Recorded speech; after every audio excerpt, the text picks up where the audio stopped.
দুর্নীতির জন্য 26,000-এর চাকরি ইতিমধ্যেই বাতিল হয়েছে। এখন নতুন নিয়োগেও তৈরি হয়েছে জটিলতা।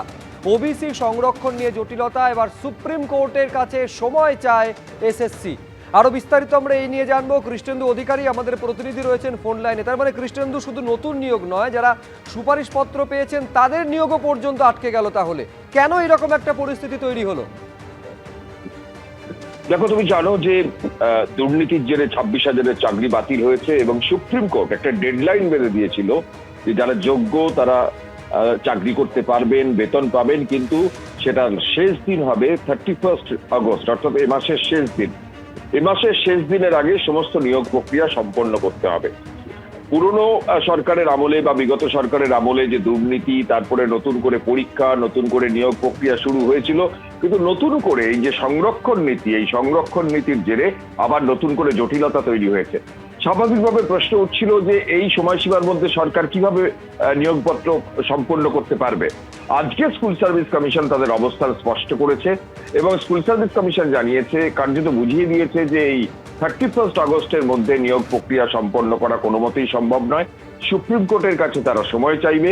কতদিন সময় চাওয়া হবে তা নিয়ে আইনজ্ঞের সঙ্গে কথা বলবে।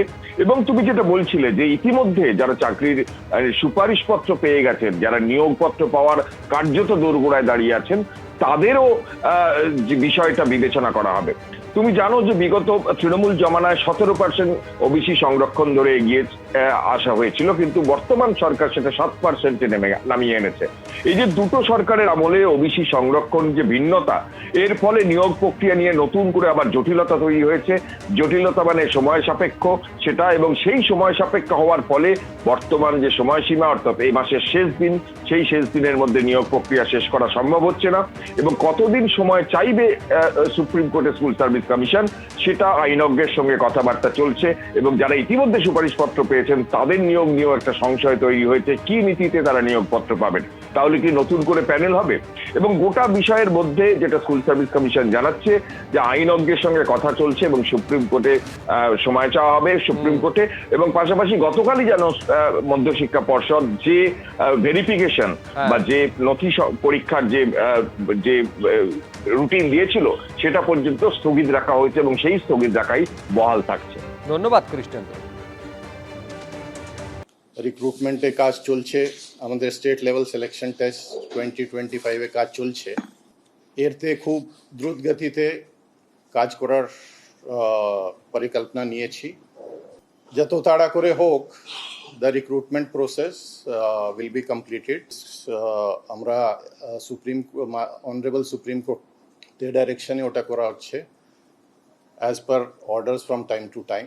তো ওটা আমরা সবসময় as per the directions of the court আমরা এগোচ্ছি। এর মধ্যে আমরা একটা নতুন নির্দেশ পেয়েছি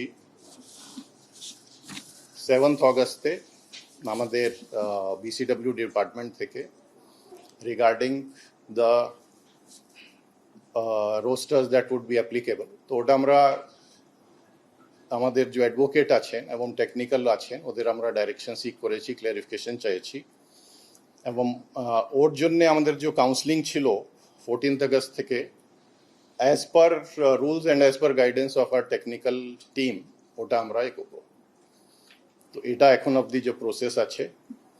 এবং গ্রুপ সি, গ্রুপ ডির যে আমাদের রিক্রুটমেন্ট প্রসেস আছে, তারতেও আমরা তো আনসার কি দিয়ে দিয়েছিলাম।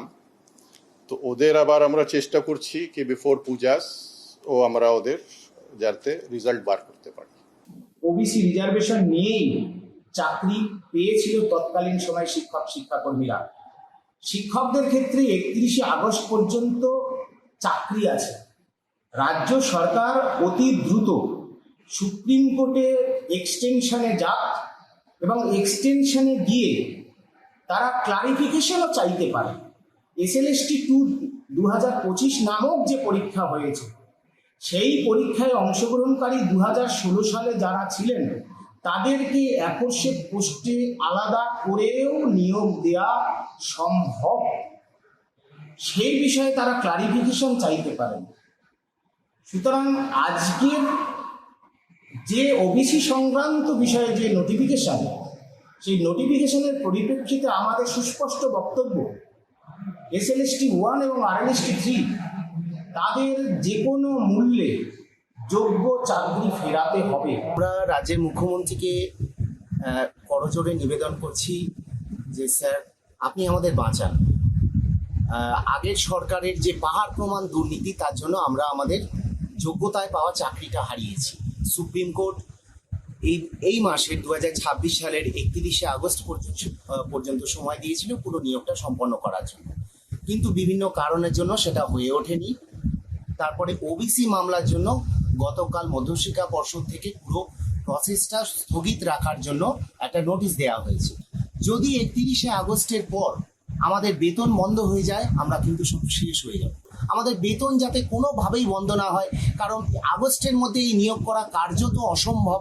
ফলত আগস্টের পরে আমরা জানি না আমাদের কার কি হবে। এবিপি আনন্দ, এগিয়ে থাকে, এগিয়ে রাখে।